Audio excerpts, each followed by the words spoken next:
The FBI asked neighbors for security footage from January 11th, not February, not the week Nancy Guthrie disappeared, January 11th, 3 weeks before the abduction. Why that date? That question now has a partial answer, and it came from a neighbor who has lived in the Catalina Foothills for nearly 30 years. Here is what is confirmed. Aldine Meister, a resident of the same neighborhood, told Fox News Digital and NewsNation anchor Brian Entin that she saw a suspicious man outside Nancy Guthrie's home on approximately January 11th. She knows the date because her birthday is January 8th. The sighting was 3 days after her birthday. She has no reason to confuse the timeline. The FBI has since asked neighbors for security footage specifically from that date, confirming that January 11th is an active investigative target, not a peripheral detail. The FBI does not request footage from specific dates without a specific reason. That reason has not been disclosed publicly. That is the official picture: a date, a man, a window. Now the witness account begins to speak. Meister was inside her home, getting ready in the morning, looking out from her bathroom window. That detail matters. A bathroom window in the morning is not a vantage point someone chooses. It is incidental. It is the kind of observation that carries weight precisely because it was not planned. She was not watching the street. She happened to see what was there. What she saw was a young man walking slowly down the street below Nancy Guthrie's house. He was not dressed for hiking. He was not jogging. He was dressed in regular street clothes. The wrong outfit for the Catalina Foothills, where people walking in the morning are typically in athletic wear. His hat was pulled low. He was hunched. He was moving slowly. And he was looking at Nancy Guthrie's house, not past it, at it. That sustained attention, a slow walk, a hat pulled low, a deliberate look at one specific property, is the behavioral signature of someone building a mental map of the target location. Entrances, exit routes, sightlines from neighboring windows, the time it takes someone to respond to a knock at the door. That is not theory, that is confirmed forensic data. But the suspicion alone proves nothing. What the evidence shows is a man who did not belong in that visual environment on that morning, behaving in a way consistent with pre-surveillance of a specific property. What it does not yet show is whether this is the same individual captured in the Nest camera footage at that door on 2 separate visits, or someone working in coordination with that person. Gone is the theory that no one saw anything. Gone is the assumption that this neighborhood was unobserved before February 1st. Why did Meister go to authorities, and what did the FBI do with what she told them? She reported her sighting to the Pima County Sheriff after Nancy Guthrie was reported missing. That matters. She did not call police in January when she saw the man. She called after the abduction. That is a normal civilian response. But the FBI's reaction to her account was not routine. They did not log her report and move on.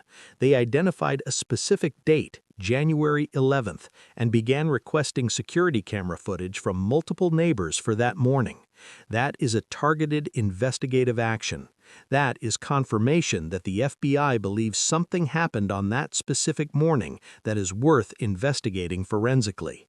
What does an 8-word description actually tell investigators? Meister described the man in 8 words. Strange guy with his hat down really low. Those 8 words are operationally specific. Hat down low means deliberate obscuring of the face. Deliberate face obscuring in the context of a slow walk past a specific residence 3 weeks before that resident is abducted is a behavioral pattern that FBI profilers document under a specific classification. It is consistent with pre-attack surveillance. It is consistent with a subject who knew that cameras and witnesses exist and was attempting to limit facial exposure. Meister also told Entin that the man took a long look at the street, a phrase that in witness testimony indicates sustained directional attention rather than a casual glance. You notice a long look because it is different from what people normally do when they walk past a house. Is that the same face, partially hidden under a hat that appears in the Nest camera images 2 or 3 weeks later? Weeks. That comparison has not been made public. Verification needed on whether Meister has been shown the Nest camera footage. Fox News Digital confirmed her account. Neither Fox News nor NewsNation has reported whether investigators asked her to compare her January sighting to the images already in evidence. Meister also described what she characterized as a series of suspicious incidents in the neighborhood in the weeks before Nancy Guthrie's disappearance. That detail, multiple events, not a single sighting, suggests that whoever conducted surveillance was not working from one visit. It suggests familiarity built over time. The specific nature of those prior incidents has not been confirmed by any Tier 1 source. That detail remains unverified at the Tier 1 level. Here is what is confirmed. Aldine Meister reported her sighting to authorities after the disappearance. The FBI targeted January 11th. A named, credentialed civilian eyewitness has placed a suspicious individual outside Nancy Guthrie's home 3 weeks before the abduction. The sequenced account, then FBI date-specific footage request, is not procedural noise. It is the FBI telling the public through their investigative actions that they believe something happened on that morning. And this is where the case begins to tighten.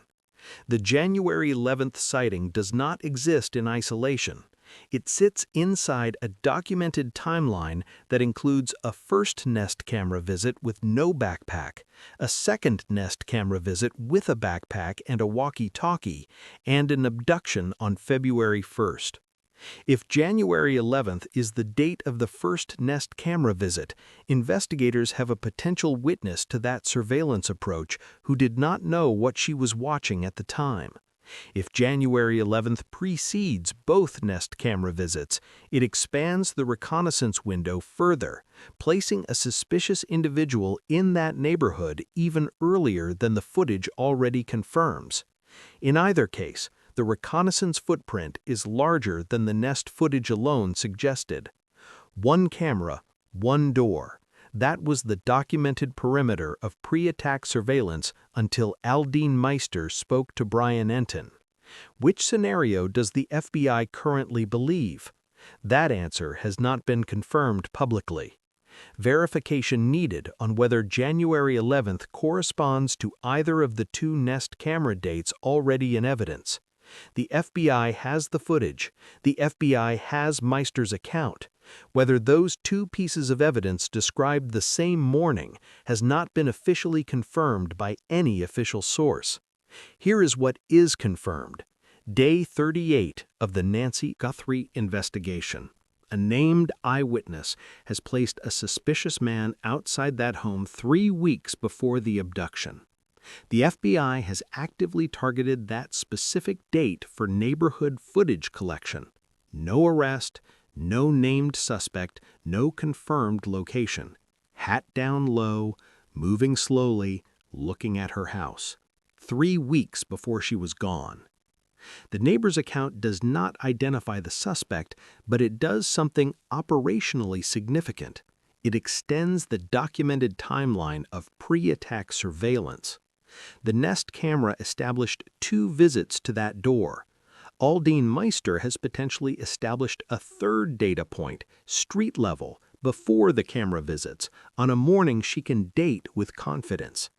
A 3rd observation from a completely different vantage point places a suspicious individual in that same neighborhood across a documented span of weeks, not a single morning. Does the man Meister saw match the figure in the Nest camera images? Not confirmed, not denied. What the evidence shows is a documented pattern of pre-attack observation across multiple dates and multiple vantage points.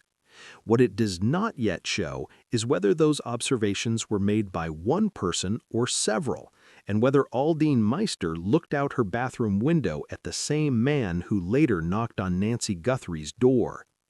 The Nest camera has 2 visits on record. The FBI is targeting January 11th.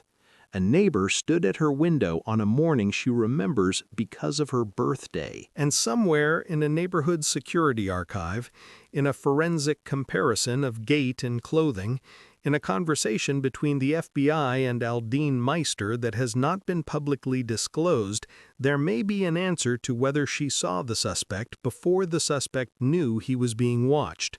But suspicion alone proves nothing. What happened on the morning of January 11th on that street? And does the FBI already know who was walking slowly past that house with his hat pulled down low? Those two questions are where this investigation stands today.